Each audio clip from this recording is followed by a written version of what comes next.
What did David mean to me and the weightlifting community? Well, David was an absolute inspiration. It's really one of a kind. The very first time I saw him, he really stuck in my mind. I knew him pretty well, and he's inspiring. He's gone all these years lifting non-stop, right up till 2 years, well, not 2 years, 2 months before his passing.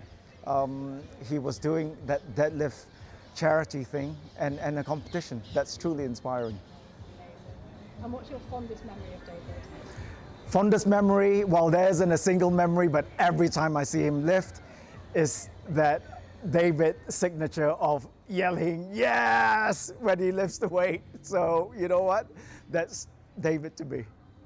Well, I met him 10 years ago at Southern Masters, Bethnal Green, and I hadn't seen him lift before, so I met him as a lifter first and then as a coach and a referee. And when I first saw him lift, I had no idea that he was going to let out a belter of a scream halfway through his lift and all the way to the top, celebrate his lift before the referees had even had a chance to give him a white light. They had no choice but to give him white light. So from then on, he became my favourite Masters weightlifter, because just the inspiration and the energy he put into his lifts was amazing. My fondest memories, I think for me, a few months ago, going down to the south of England to go see him deadlift 50 kilograms 1,000 times, having been told he hasn't got long to live and looking like he's got forever to live. In terms of his personality and character, he was more positive than everyone in the room, and still believed that he could fight and win.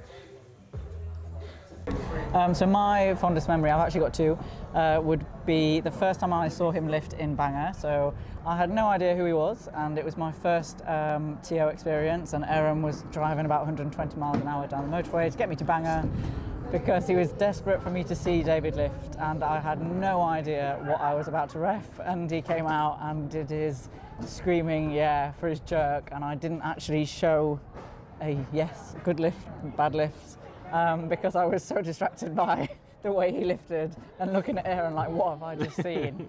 But so it was a joy really for me.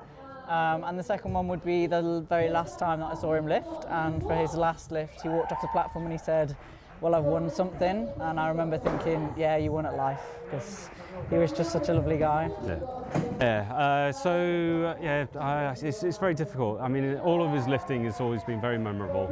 I guess the one thing that sticks out in my mind from one of the British Masters Championships in Bangor was when he'd finished his clean and jerk, and he was always a very expressionate lifter, so as he finished his clean and jerk, the bar dropped and he just turned around and just wheeled himself off the platform. So it was hilarious. And again, the same sort of thing, all the rest were just sat there, and we were waiting to actually sort of press the buttons because we just enjoyed his lifting. Honestly, I think he probably embodied what I would hope the weightlifting community means in general, which is joy, and really just enjoying yourself and not taking things too seriously. The fact that he would get on the platform and at his age lift what he could and enjoy it. He never thought the bar owed him anything. He didn't take himself too seriously. He didn't take the lifting too seriously, and that made him such a joy to watch and be around. And actually, outside of weightlifting, just who he was as a person. He was a really lovely guy. So yeah. Yeah, he sort of just typifies the person that I think we should all aspire to be. Whenever you met him, he had he always had a smile on his face. He was one of those people that you always look forward to meeting. Let's put it that way. I didn't have the pleasure of knowing David personally, but I think that everything that he did, and when he competed, he was friendly and he was always in good spirits. And I think, again, that is, represents the whole of the Masters weightlifting community, which I love. My fondest memory of David is actually the first time that I saw him competing, and it was also my first Masters competition at the Bethnal Green weightlifting club. And it was when he got onto the platform and then he expressed himself with his trademark yes, and I thought that was just brilliant. It was such good fun. It epitomised everything that is about Masters weightlifting and the community, so that was my fondest memory. Probably the first time I met him at Bangor British Masters in, I think it was it must have been 2023, because I don't think I did it in 22. And he literally just came up and was like, "Hi, how are you? What are you here for?" And we ended up talking for like an hour and a half, and I was so fucking nervous, like absolutely bricking myself, because it was like my first big kind of like national competition. And we just chatted for ages, and he just made me feel so comfortable, and he was just so funny. Like, the guy had jokes, like proper jokes. But yeah, he was just so nice, and like he would chat to my husband, and he'd talk to random people that weren't there for lifting, they were there for like other people.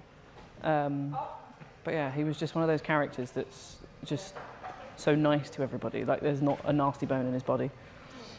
Okay, my fondest memory of David, who I always used to think of as an eccentric, mad professor, was whenever he turns up for competitions, we have to weigh in.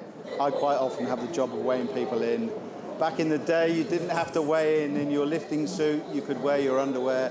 Not David. David would jump on the scales completely naked and give everyone a shock. It was hilarious, but that was David all over, and we love him and we miss him. Okay, so David, he meant a lot to the weightlifting community because he even though he had a good job and he did his thing, he dedicated a lot of his life to weightlifting, and he taught young kids and got them involved in weightlifting. He was just a really nice person to have around, super sensible, and we really miss him. So we're here today for David Mannion's memorial competition. To me, he was such an entertainer. Like, when he graced the platform, I loved the screams, the roars. He really knew how to work the crowd. For me personally, I think he reffed and weighed me in a few times. Once he weighed me in and he said my openers were too low, so he always spurred me and other lifters on. And yeah, he's one of the reasons I always challenge myself to lift heavier. So God rest your soul, David. So I think David was one of the first referees I remember seeing, and he looked super serious. So it was intimidating, but then I remember as soon as I spoke to him, what a joyous character he is and how funny he is and how he giggles like a schoolgirl. Definitely when we were having a chat, maybe at Crystal Palace, and I had said to him, and I don't know why we were talking about this, I was like, "David, if you were a woman, what would your name be?" And before I could get the words out, he went, "Priscilla!" Like this, and it was just the best moment. So.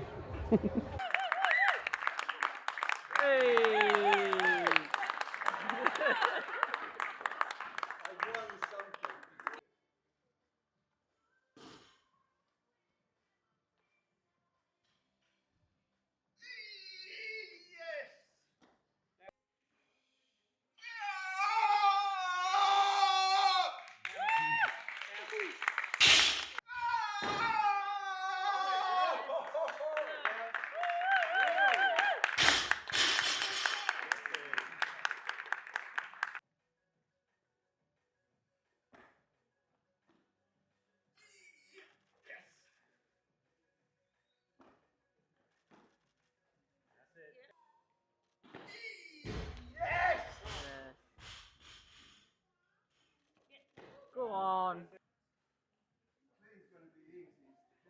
You've got it. You've got it.